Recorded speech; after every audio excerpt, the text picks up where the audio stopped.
Hey everyone, Majin Busha here, and I just want to talk about three things that are my favorite things about Smite 2, and three things I'm concerned about with Smite 2. And of course, we'll start with the good.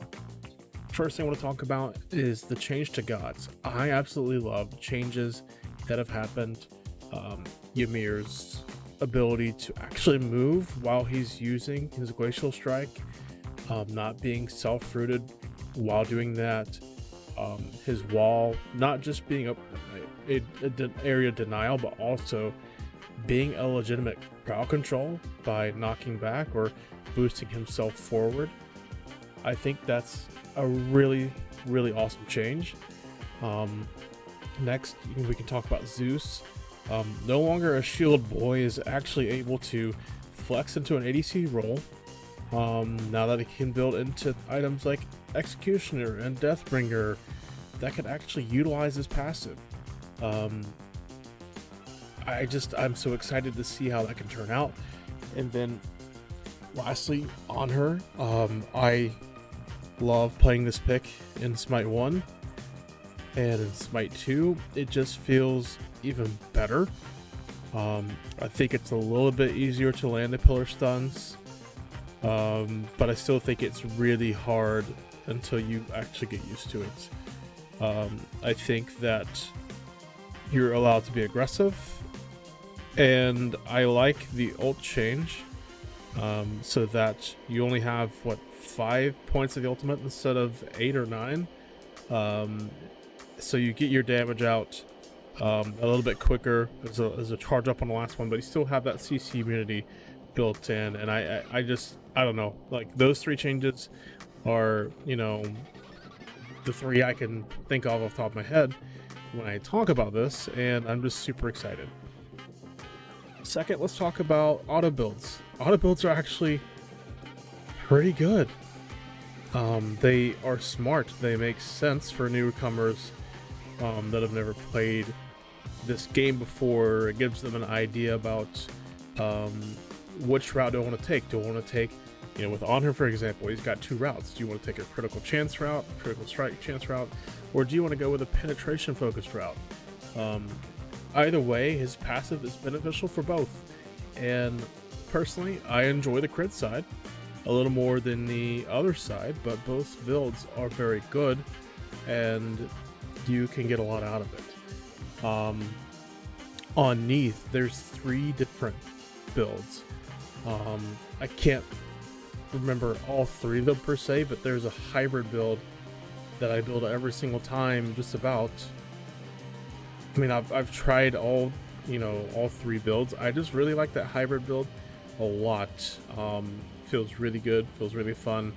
And her specifically, speaking about changes to gods, she feels different but the same in Smite 2. Now with her weaves setting up off of her second ability instead of her backflip, so you can go 2-1 combo, you can heal, then hit the wave with the one after, the Spirit Arrow. And then you get that extra damage, you get the exploding sounds and all that other good stuff. So it's exciting. I really like it. But again, it just feels like auto builds are actually solid. And I really like that. Third thing, game feel. The game feels so good to me. I did the family and friends test for about 2 or 3 months.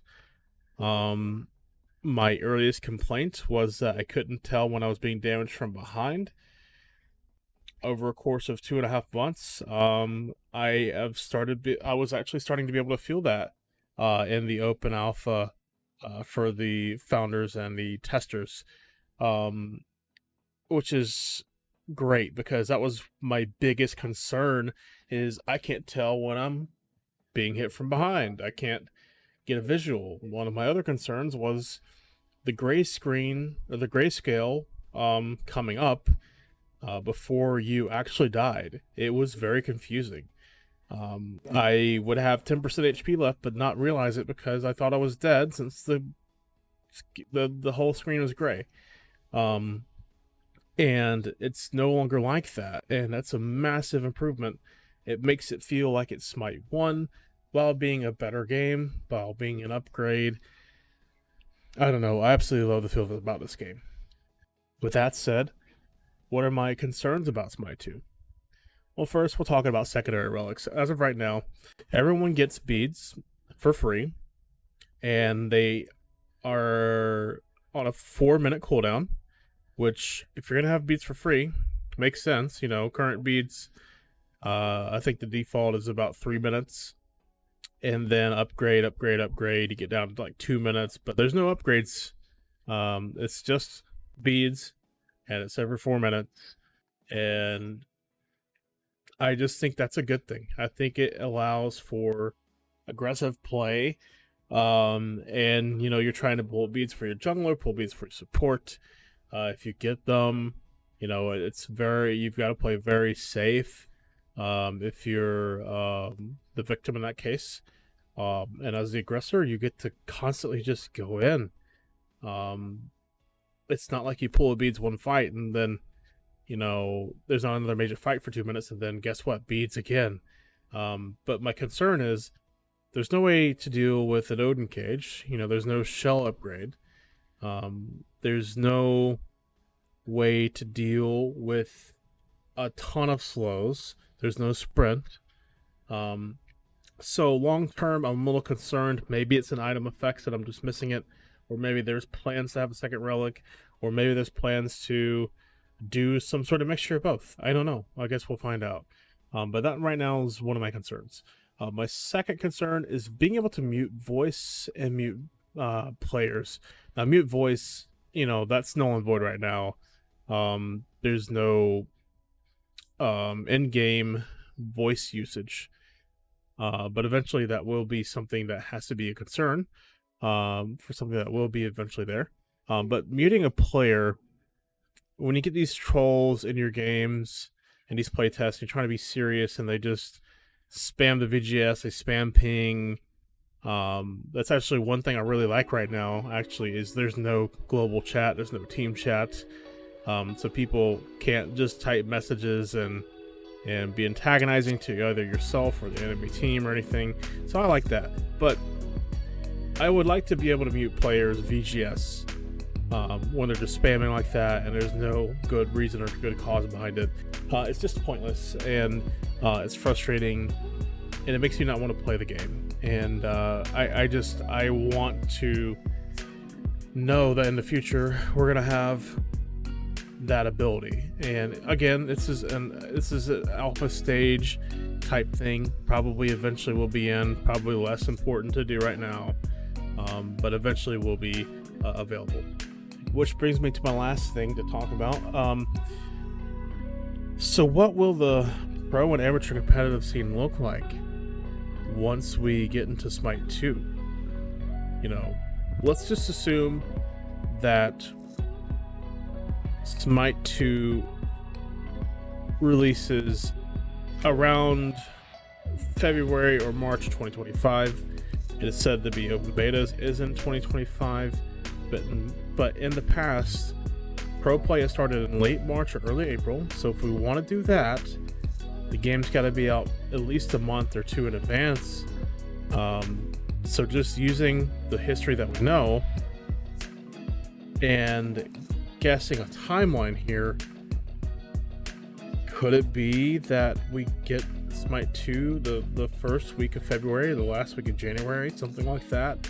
That's like a normal new year patch for Smite 1. So I guess we'll find out that.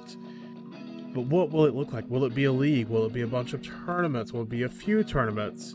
You know, we're supposed to have LAN events this year, but I haven't really seen or heard of anything. I know there's a content creator cup that's been happening, but no type of legitimate pro play. So I don't know. We will see. But also for the amateur scene, as you may or may not know, I own and operate the Giants League, and you know, we've had a vetting system that, you know, vetting systems are never going to be perfect. They can only be as good as you can make them. and you can only make decisions with the information you have. But how is it going to affect us and other leagues that do vetting for their leagues, for their divisions that are ranked by skill, not necessarily by ranked, but by skill, that you know of a player? If you don't know the player, you have to go by their guru, and you have to look at match reports if they do play in other leagues and try to make the best decision. But, you know, when this comes out, everyone's on the same playing level. Of course, you're going to know names of former pro players, former SEC players, former top SOC players in Smite 1, and those will separate from the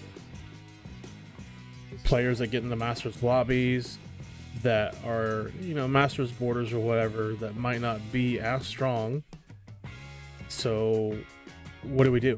I'm concerned with how are we going to be able to make Smite 2 competitive leagues and tournaments healthy because of that. And also, speaking of amateur competitive, what's it going to be for the tournament organizers?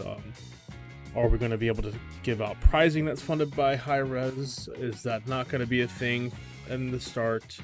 How will that affect participation and a type of thing? Like for us at AGL, we've never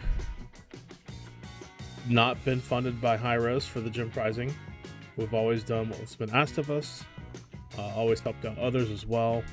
So for me, what does it look like for us? Are we able to give prizing out by funding for Smite 2, or is it just let's see what happens? Is there a growth in divisions in AGL for us? Do we go back to 10 divisions, 12 divisions? Are there so many signups that we have to create new divisions? You know, do we name those divisions after previous or current or former staff members, like we've done traditionally, or warrior-based names or other things? It's just a lot of questions that I have, and I guess we'll get those answered one day. But I just want to thank you for stopping by and listening to what I like about Smite 2, what concerns I have about Smite 2, and I hope you're having a great day. Take care.